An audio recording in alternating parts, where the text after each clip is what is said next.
Yeah, and it's the same story as game one. They had this line of support bans that Wildcard just decided to value, of course, because they have their supports that they're satisfied with already. So they pretty much ban out all the sign options and then take the best that are still left. But it's a very different drafting style. It's where, again, that priority is just shifted, where Part Studios, aside from the rookie, pure core bans, just not wanting Arc to get anything that he's played in the tournament thus far. So we will see a new Arc hero, which is fairly exciting. But now I think for Fart Studios, you see the Snapfire, you see some great team fight that Wildcard has picked up here. Maybe it's time to look for a little bit of save for the Death Prophet, make your game slightly easier. Or this is also where maybe it's time to find another hero just to immediately jump onto the Snapfire. This is where I don't think they're going to pick Pango, sadly, just because Treant is too good of a matchup. But that's the type of hero that they want. They need an initiator. If it is just going to be simply the Death Prophet in the off lane, and of course they can kind of afford Look, to what's wait important is that we're all until their having last lots pick of here fun before here. they actually Look, go for what's it. But important is that we're all I having think lots of getting fun some more here. initiation will do them quite the service. And there you go. Hmm. Ember, cause chaos, easy hero, nice. Hmm. Annihilate, presumably, takes that mid and has something that he can really just do something with, right? The Lena last time around, I mean, you were pointing it out in the post game. It doesn't do what it used to do in the middle lane. There's a reason why she switched to the carry. She's very strong in that role, but it's come at the expense of being maybe not quite as formidable back in her previous position. So they get the Ember. They've got mobility. Their team fight's looking pretty solid here with Ember, DP, and Rubik. So is it enough to beat Wildcard? That remains to be seen, but it looks stronger already than what they were trying the last time out.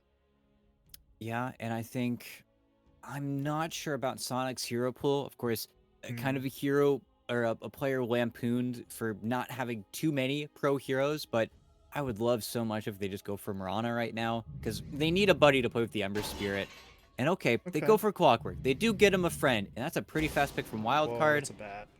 and that's a preemptive bat pick, which is kind of unfortunate. But as we've kind of seen, especially in some of the later Div 1 games, Ember versus Bat is really a lot closer than some people really think. If you start with the stick, if you don't rush Bottle, you get your boots instead, you have to play completely differently on that Ember Spirit.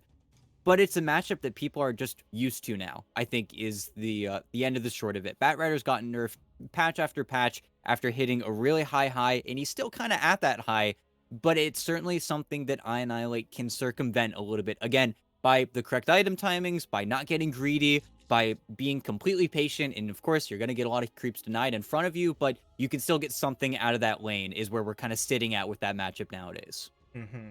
I do want to ask one thing, though. We don't know what Fart Studios' carry is looking like just yet, so you won't know what the laning matchup is, but is there any possibility that there's still a shakeup here, that the bat could move and they could still run the tiny mid?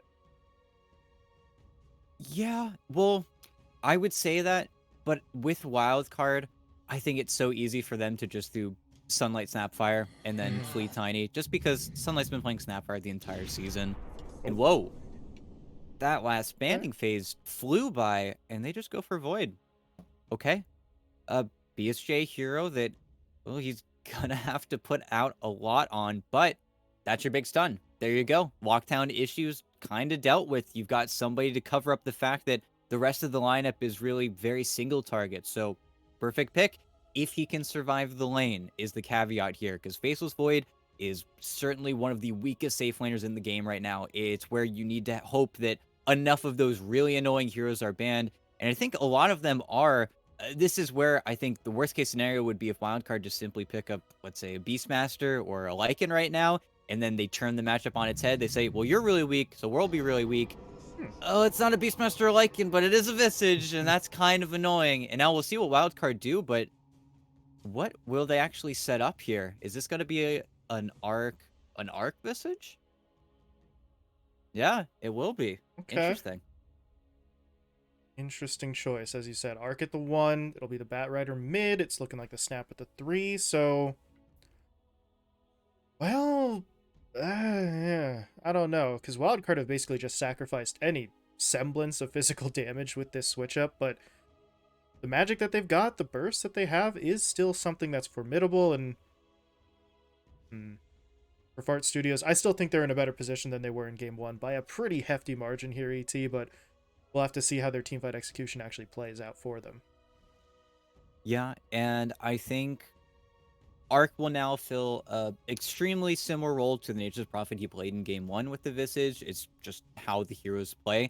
And they do have a terrifying lane, because of course, every Treant Punch is a charge for that Soul Assumption. So it's going to be real easy for Arc to get up to 3 and then efficiently trade. But it is also a double ranged lane that he's going into. So feels like he is the worst ranged hero over there. And Samson is going to be the one getting right clicked constantly. So we'll have to see if I think the relative strength of those heroes can kind of carry them. But they've also, again, thrown every timing aside. This is where Wildcard are going to be strongest 20 minutes into the game with BKB on Batrider and whatever on Arc. And if it gets anywhere past that, if we lose out on the first Roach timing or this game starts to get delayed, Fart Studios are the only ones with a real carry. It's where I think if they can delay, if they can get enough little plays going for them, they've got something to play for this time around. This is where Fart Studios are never going to GG out of this game because there's always going to be one more Chrono, one more Exo, some big team fight spell for them to maybe turn the game on its head. They now know that they've got, well, some sort of win condition. Whereas last game, they were drawing the game out for kind of a nebulous, maybe we can come back with something kind of strat, right? This time, they probably recognize their opponents are going to be on a timer. But if Wildcard play within that timer, ET, as you said, they're going to be terrifying in that window. And, well, it would appear that they've got the tools to really, if Fart Studios aren't careful, just blow them out of the water. Yeah, and of course, some things do need to go right. Annihilate has to make sure he doesn't fall too far behind the mid lane. Jenkins needs to get a lot done with his carry or with his offlane, like I think he can. Just needs to be very cautious. They've already got the Clawing Blade set up to cut down those trees in that bottom lane. But then also, Jenkins needs to be incredibly cautious of those Batrider TPs. He does not want to be stuck pushing a tower by himself, gets TP'd on by a Batrider, and just lasso dies. That's what you don't want to see. If we have a deathless, clean Death Prophet game, that's going to make the entire map feel so much easier to play for Fart Studios. And then they do a great job at defending their towers. They've got great team fight. They've got really solid lockdown. They just have to execute at that point. Potential scuffle here for the initial rune in the river. Samson, he throws out the slow, but they're a little bit more focused on Nusham. Obviously, the easier target, but no kills, just some damage. And look at him go. Okay, Samson's just going to keep on chasing maybe one or two more hits onto Jenkins before he's under tower. Okay, maybe, yeah, a third hit. Nice. So that forces a tango out. Not the biggest steal, but it also means Jenkins is not going to be able to be overly assertive in this lane through the first couple of waves until he's actually healed up. Yeah, it's where Sammy Boy in getting his starting items like this is really annoying. Just knowing that this is the Boots' first lane, that he should just walk in, walk out. It's where I think in the way Fart Studios contested their bounty runes, they're now going to have to slowly but surely kill out these trees before Samson really gets too many more punches in, because this is very annoying, and he's getting away with it. Not to mention as well, Arc is already kind of eking up on level 2 just because he got soul XP from that first wave. And here's exactly what you were talking about before. Every punch is a charge, and guess what? If Nusham and Jenkins try to fight back with their nukes, you're kind of just helping charge up that soul assumption faster. So, damned if you do, damned if you don't. It's not going to be a fun time for them, but as you were also mentioning, just keep Jenkins safe. Keep him farming, find his levels, don't get too crazy with it. If the opportunity is not there, it's not there, and just try to lane safely.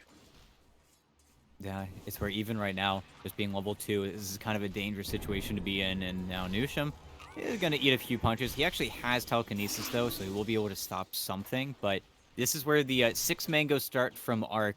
You know, he already's got the game plan here. He is just going to be the incredibly obnoxious, always spamming Visage that really doesn't give a hoot. It's where I think level 3 as well is going to be incredibly dangerous, because honestly, he could probably afford another point in Soul Assumption, and that could be enough damage for a real easy kill.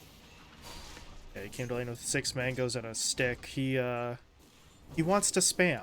Right? He knows what he's about, so They're going to look for their opportunities. We'll see what he does go for when he hits level 3, if he opts to go for that little bit of extra greed. Speaking of greed, though, over on the other side, well, Sunlight and Flea try to lay out for a kill onto Sonic. They get pretty close, but they will not find it. The middle lane, though, is where First Blood happens. Fights on multiple lanes, but Bobatich comes out ahead. No points up in the Flame Guard here for the Ember to protect against that, so once the Firefly's up, he's just run down.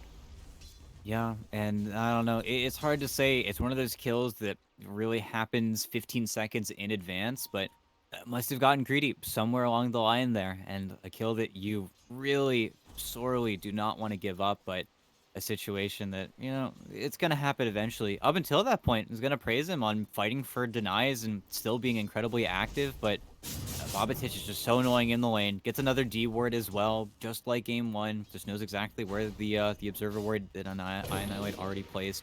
Very obnoxious, and that's the glyph, and then Annihilate again. Oh no. Still no Flame Guard. He's got to slide a fist to maybe dodge a tick of damage. Nope. Okay, not even going to try for it. Bobatich. Oh, the man is confident, and we can see exactly why. That's 2 kills on the board for him in the first 3 minutes, and when we were going over the checklist of things Fart Studios needed, one of those was having Annihilate maybe not win this lane, but not go down twice immediately. No, not pretty. He's missing a whole bunch of XP now. By the time he gets back to lane, Batrider will almost be level 6, but more importantly, that's like 3 creep waves that have now just died to Bobatich's, or rather to his own tower. So Bobatich is just trumpsing him when it comes to XP. And then he gets both water runes. He has the Smoke of Shame as well. Yeah. Just not pretty stuff. But hopefully now the bleeding can stop. But that's where you really can't look away for too long, though. Because with this level discrepancy, it's not we're going to see Annihilate barely get to level 6 and then Remnant away. This is where Bobatich completely takes the lane now. Mm-hmm. Yeah, and if he hits 6, drops that lasso, gets 1 more kill on Annihilate, the lane's again just about over. Maybe he doesn't need 6. Wow. He is getting the stacks going, but this time the Ember will learn his lesson. Right? Backs off a little bit before he can be caught out. No, not pretty stuff. Not pretty stuff at all. At least the side lanes are just a little bit more quiet, even though top, look at this, gets the time walk off though, and gets a full heal. Close call. Flea actually doesn't have a point in the toss just yet, so they don't quite have their full combo to work with. Yeah, maybe even a level 1 toss might have been enough there, but I mean, they're still applying just stupid amounts of pressure right now. BSJ's last hit count is still good, but if he's getting pushed back like this over the next minute or 2 ET, then he's going to start falling further behind compared to cores on the wildcard side who are really running away with the last hit count. I mean, 28, 27, 21 across the board for them, and a handful of denies on top of it. They are looking very solid through these first couple of minutes. I just hope that through levels, Fart Studios will be able to find their kind of comeback mechanisms here. Of course, the easiest one will be just using that exorcism to get some map control. Where Jenkins, you know, with his lane slowing down, has definitely been to his benefit, but we'll still kind of have to see, because they do have a very slow lineup. One that speeds up really quickly whenever you have Exorcism, but then slows way down whenever those big ultimates are on cooldown. So we'll have to see how they end up pacing things out. It's where Wildcard are certainly much better at that constant fight mentality. It's where, also, again, gonna have to see where Bobatich plays. But yeah, too much damage, and there's a cart wave, so this tower's gonna eat it. And then over in mid, Bobatich was looking to make an attempt. He does get rooted up, but the stacks are still there. The lasso's available, and that's about as easy a kill as Bobatich is going to find. Newsham, are you sure that you want to be here?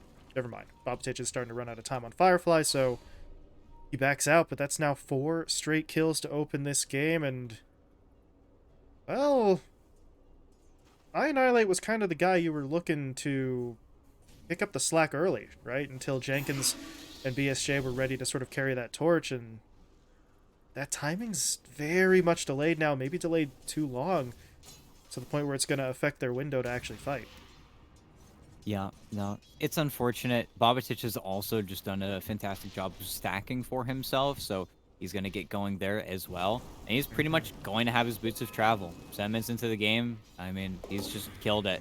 He's going to farm up all these neutral items immediately for his team as well. Just Good guy, Bobatich. Yeah, I'm probably gonna get some flack for saying that. But Jenkins, yeah, Does the that familiar kill? Yes, it does. Just had enough damage, and well, now all their anchors are looking a little bit rough. There will be a return play elsewhere on the map, though. Flea gets taken down by, I think, a combination of tower shot and creeps, and then Sunlight gets caught out by BSJ and Sonic themselves. So Art Studios finally on the board, taking advantage of maybe a slight overextension there, and well, they needed something to go their way. It may not have been a direct kill for BSJ, only got an assist, but got to take the pressure off any way that you can right now. yeah, just overvalued their damage a little bit, and then the punish happened. Just great stuff. You know, it looks like I Annihilate might get forced into a Remnant, and it will. And then Sonic has to kill the rune, so sadly, no bottle for him, but that's also where final level 6, he will be able to get those resets. But Rubik goes down again, and then TP's in. Bobatich with the Boots of Travel reveal, and then this is the rotation that you would have hoped that it's Jenkins pushing the tower, but it's just too clean, too quick. And yeah, that Boots of Travel just coming way too fast for you really to react. That's just rude. TP onto familiars. So yeah, I Annihilate, okay.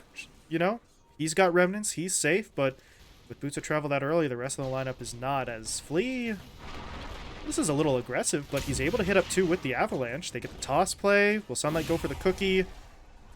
No, he will not. Showing a little bit of respect. Maybe also seeing this rotation coming. I Annihilate kind of trying to get on the back line and unable to do so. So, wise move, right? A kill onto Sonic there really wasn't worth potentially overextending and getting caught. Yeah, but his tower's just gotten beaten to death. He will be able to fight really easily for the deny, but I think this more or less is just his tower going down. And his Remnant is not in an ideal spot either. It's over by the Roach Pit, but over to the west, fight. Look at this. Well, Samson is low, but he's walking away. Can Jenkins hit with the Crypt Swarm? No, he cannot. Bobatich, meanwhile, falls mid. Annihilate finally able to get some revenge, but we're keeping eyes on Jenkins to see if he actually makes it out of here. He's taking a lot of damage. Is there a soul assumption? Yes, there is. It's not enough for the kill yet, but the familiars will get the job done. But back over in the middle lane, the fight continued. Flea, I think he thought Sunlight was coming in a little bit earlier, but he is still able to set up. The kisses come through. I Annihilate will die. Everyone on the map involved in some sort of team fight, whether it was mid or bot. No, and again, before all that, I Annihilate getting 2 kills, absolutely massive, but a soul kill onto the Batrider. Just got greedy, I think, when it came to not getting that mid tower denied, so ended up taking a few more tower shots, and because of that, feeds away a little bit of his advantage. And then Chrono top. Now, is this Chrono working? Not necessarily. I think that was more or less a defensive Chrono, and hey, Void is still alive, at the very least, but now you've got this double core setup here where the Death Prophet TP'd in, probably hoping that Chrono lasted a few seconds longer, but now Jenkins might have to make the walk of shame back bottom because he's got no home. Well, Sunlight goes in with the cookie. They bait out the time walk, and now they're going to go in. They've got Lasso. And there it is. Well executed. Only one means of saving himself with the Chrono down, and once it's gone, they just push straight in. Oh, hold on. Samson. Little bit low down on the bottom lane. Bobatich TP's in, but obviously he doesn't have Lasso, but I really didn't have a Remnant out already, so he's dead. Wow. Now Jenkins, this is a little bit doing? from Batrider. Okay, well, with the Firefly wearing off, I think Jenkins will be fine.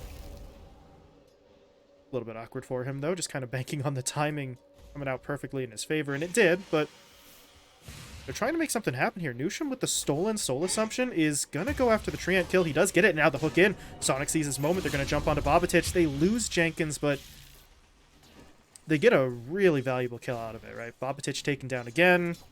Nusham getting both the kills maybe makes that slightly awkward, but gold is gold. No, gold is gold. Rubik's a great hero to spiral with net worth a little bit as well, but it is unfortunate. And Bobatich, lays out for the kill and, does get traded out, but Jenkins is not having a great game. He is second lowest net worth in the game. He is below the Treant and the Tiny. just hasn't been too fun. Meanwhile, look over at mid, Sunlight trying to contest for the illusion rune, and that will make it slightly more difficult to get the chains in 4 seconds, but might Familiar just be enough stun, though. damage. No. Annihilate had to back off. Sonic TP's away. Lasso wasn't available, so... Well, all things considered, if you're Wildcard, you're happy with that. Sunlight really seemed like he was kind of dead to rights for 90% of that, and instead he's able to get away. Yeah, and then it looks like the wild card smoke will peter out as well. Great TP reaction from BSJ, who's just going to move on into the jungle a little bit. Not the fastest jungle farmer by any means, but we'll be able to get something there. But that's where I think we're looking for maybe a team up here from Fart Studios sooner than later. Even though right now they're giving another jab over at Sunlight, and I think they've got him. Doesn't have the mech this time around. Goes down a little bit too quickly. No heal. Easy pick. Able to get it the second time around, and once again, it's Nusham who kind of comes in to snipe it, so his net worth is getting up there, and as you said, maybe he's not a core, but he's not a bad hero to be given over some extra net worth too, so Fart Studios just trying to bide their time, build up a little bit, try and get these cores back online. Interestingly enough, sort of looking at BSJ here, going for the Yasha first, so not going to get baited into any, like, desperation farming, Mask of Madness, Midas sort of scenario. He just goes in for the build, and speaking of going in, middle lane, Sunlight's been caught again, but if he gets Annihilate in exchange, yeah. I mean, now Sunlight can die, job done, but he may not even go down. They get the last one to Jenkins, pulling him out. His Exo is active, but how useful is it? I mean, it's keeping him alive for a little bit, but not really helping the team.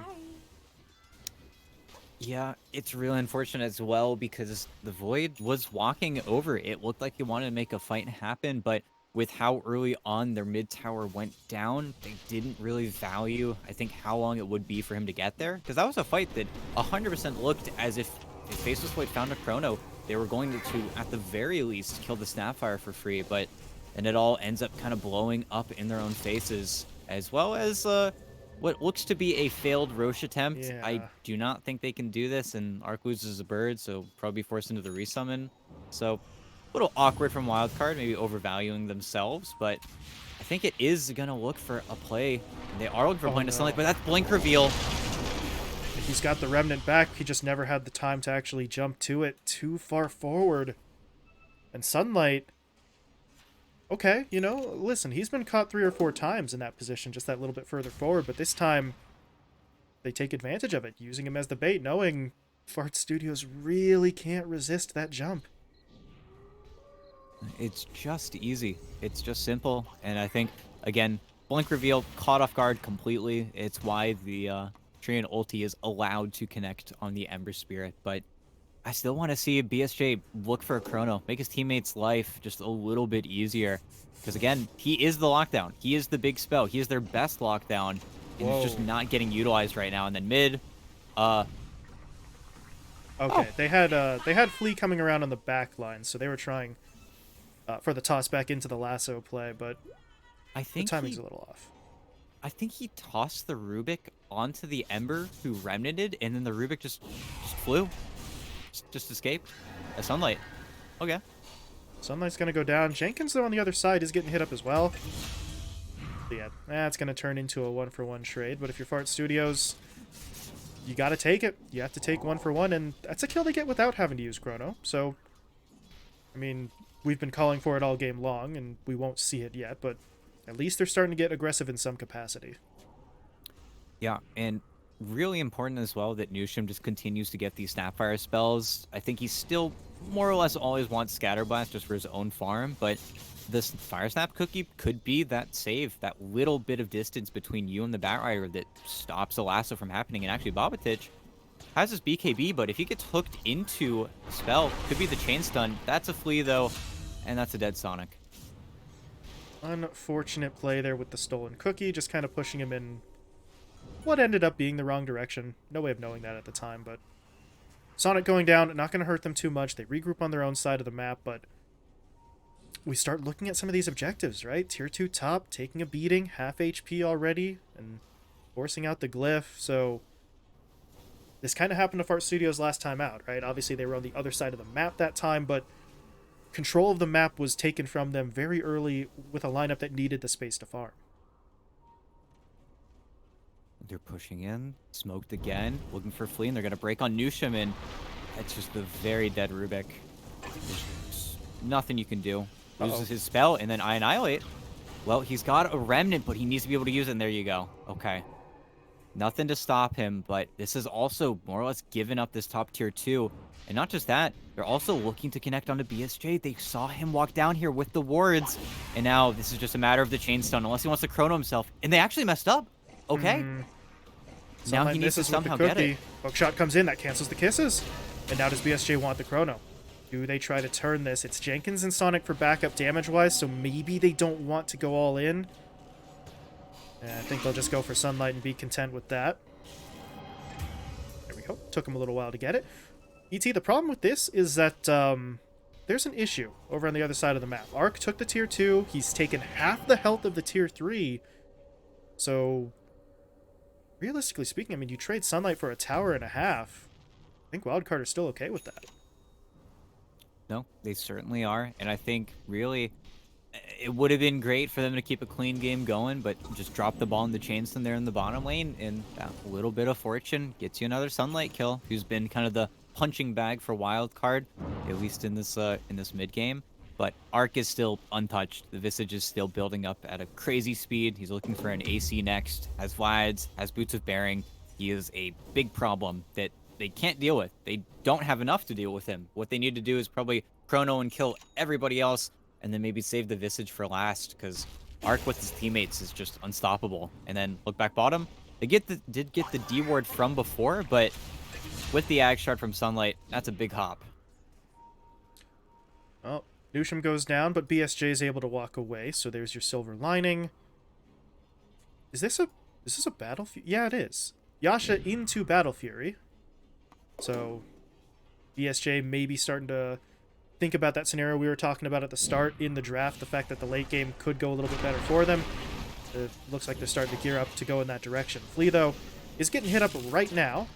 Avatos is buying him some time, but he is still going to go down. Are they going to go in, though? Overgrowth is here. They will pop it. Cookie stun to follow it up. And they... Yeah, okay. I was wondering if they were going to commit, but the lasso does come in at the last second, just as BSJ was trying to get the time walk going.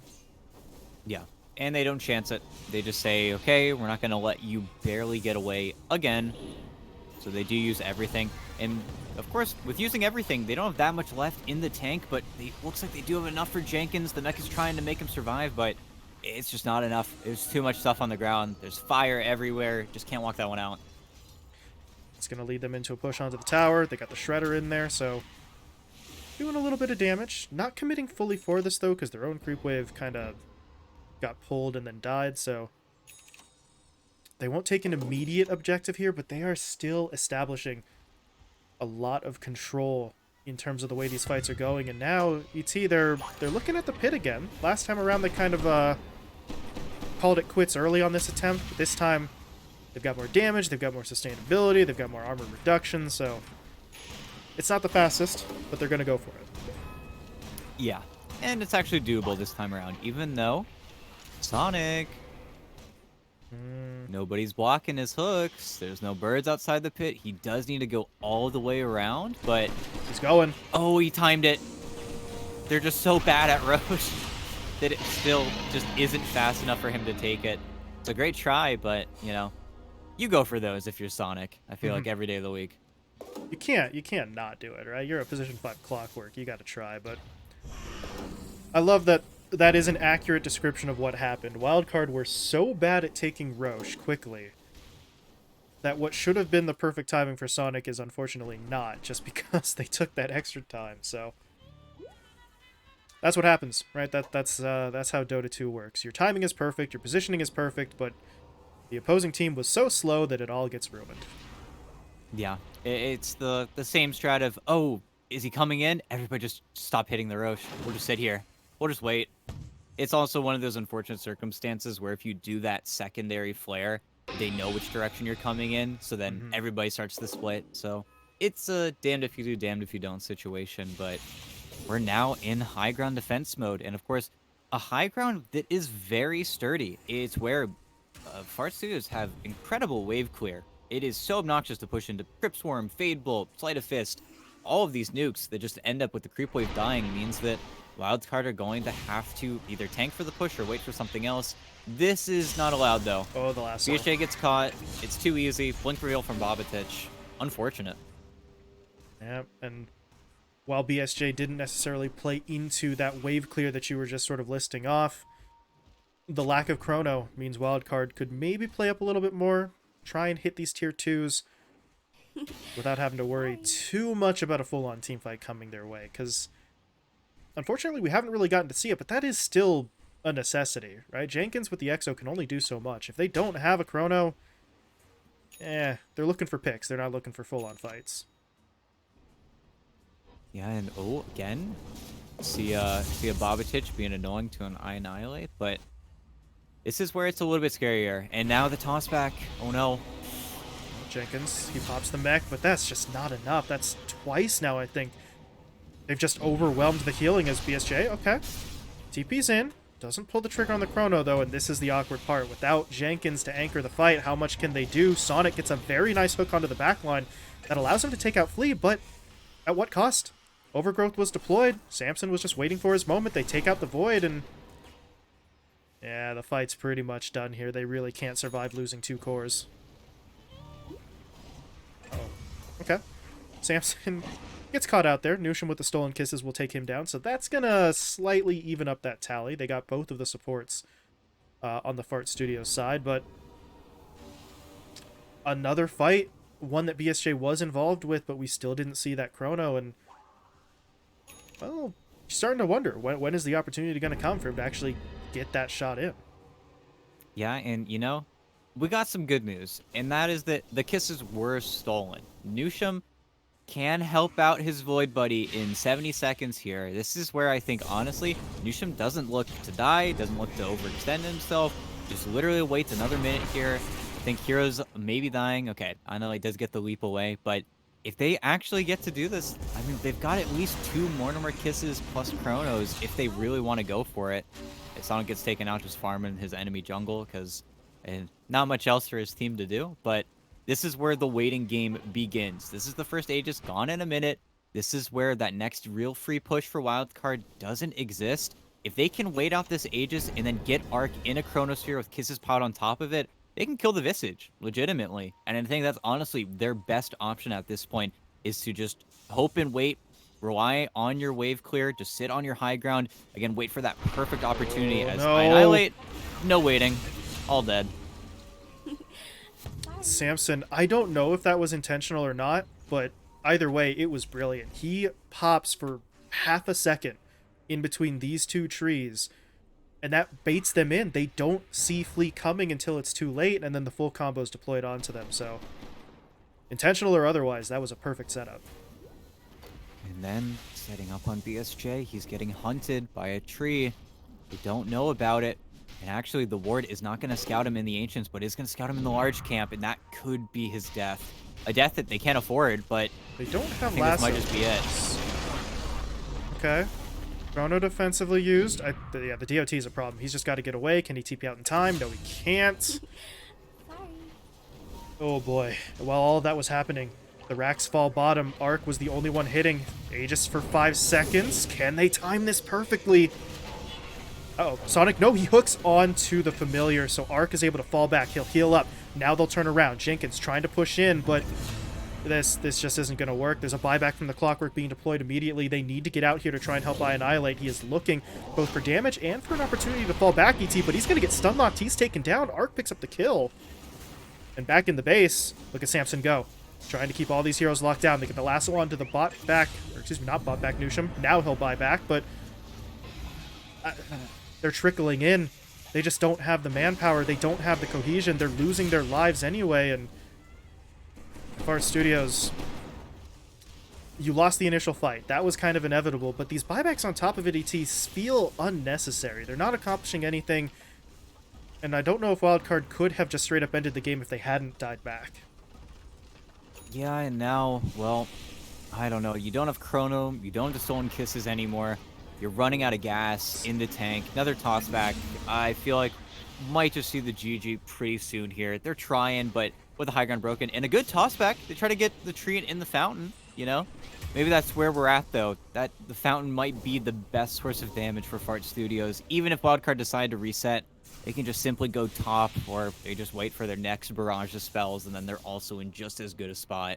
Just nothing feels great right now, and yeah, they're buying back. They say, let's not chance it in the slightest. Let's Megas our opponents. Let's just go for it. Another toss? Okay. That's awkward. Annihilate gets tossed himself. Activates his BKB, though, so he'll walk away. Nusham, okay, he stole Napalm. Not really the high-impact spell they were hoping for, as the final racks will fall. Jenkins denies it, so... there you go. Does it matter? No. Is it neat? Sure. But it still leaves them facing off against Megas. No one has buyback available anymore, either by cost or by time. And Wildcard, well, they're just going to get the party started. BSJ, I don't have an explanation for why he was out there. Didn't have Chrono, so they'll pick him off, and now they're just going to push in, trying to clean this one up. Nusham is not dead just yet. His teammates, though, moving on to the front line, but they're getting bounced around. The kisses are coming in, and they're going to fall. Jenkins dead, Annihilate dead, Sonic goes down too, and still no GG just yet, but at this point it doesn't really matter. Someone go to our... Oh, Flea. Okay, Flea was gonna do it, but the game will end instead. So no tossback play for Nusham there. And Wildcard close this one out. Here's the thing. This was probably the expected result at the end of the day, but you wanted to see more of a fight out of Fart Studios. I don't want to dogpile on them too heavily, ET, but they didn't really seem to put up much resistance. No, too many things just fell apart, and I think the big difference, and you'll see this a lot in NA, where one team is just better in the lanes. They draft better for the lanes, they play better in the lanes, they've got a little bit more just raw experience, and I think that's where Wildcard just kind of trumps them in everywhere. And you see it reflected with all the deaths, all the kills. Fart Studios also had a fairly difficult lineup to execute, and of course, Wildcard got weird with it. They put Arc on carry Visage, but it, again, fills that similar role to the Nature's Prophet, where it just ups the tempo a little bit too fast for Fart Studios, who are more of that old, conventional NA style, and they just get beaten. They're just unable to keep up. They can't do anything. We didn't see very much team play from them either. Just kind of felt like they were outclassed, is the simple way to put it, and I think now that they're eliminated, what can you do? But again, an almost expected result. If there were bets on this game, I think Wildcard would always kind of have the advantage here because, of course, not only is there that history against these teams, but also, again, it's Div 1 versus Div 2. It's always going to feel like the Div 2 team is going to struggle, and certainly was the case here. Mm-hmm. And yeah, I think really the problem started with that mid lane, right? I Annihilate, final stat line, 5-10-3, not looking so hot, and we were trying to gas him up a little bit, right? The fact that we were saying the Ember versus Batrider match is not quite as one-sided as a lot of people tend to think. This time around, though, Babatich set the tone right away, right? First 2 kills go his way, and it just kept on snowballing from there. No, it's tough. It's one of those fine lines that you need to ride, but he just took it. He just found his opportunities, really kind of wiped the floor with Annihilate, which is sad to see, but, it's where all these Fart Studios players, they got to look forward to Div 2 now. So, maybe they aren't going to double up in BTS Pro Series, but now they've got a whole season ahead of them. And Fart Studios, they don't want to get relegated. So not like these guys can ever afford to drop the ball again, but definitely need to get back to form. Mm-hmm. Yeah, they now have their D2 run to look forward to, and that is going to be the silver lining for them because Fart Studios are the first team eliminated here in BTS Pro Series 14. So we will be saying goodbye to them, but they'll be back on Pro Circuit in I think a couple of days before their run starts. So you'll be seeing more of them, just not necessarily in this event. Whereas Wildcard move on to the lower bracket final. They're going to face off against the loser of our upcoming series. In the upper bracket final, it is going to be Team Dogchamp versus Dreamers Esports. Couple of squads that, ET very handily 2-0'd in their opening matches. So this should be something that's a little bit closer than the series we've been seeing so far. No, for sure. I think especially gotta pay incredibly close attention to that mid lane. Of course, we're always gonna hype up RCY. RCY, RCY. We're just fans at this point. Oh He's yeah. just a killer. We just like to see what he does in the lane. But also that NA versus SA matchup that always spices things up just a little bit more. So keep on watching. Hmm. We are going to be having that one coming your way pretty quickly here. Obviously, we're slightly ahead of the schedule here. I know. Shocking. Let me say that just a second time for posterity. We are ahead of schedule. So we're going to wrangle those teams, get them into lobby, and we'll have the Game 1 draft of Dogchamp versus Dreamers coming your way just as soon as we're good to go.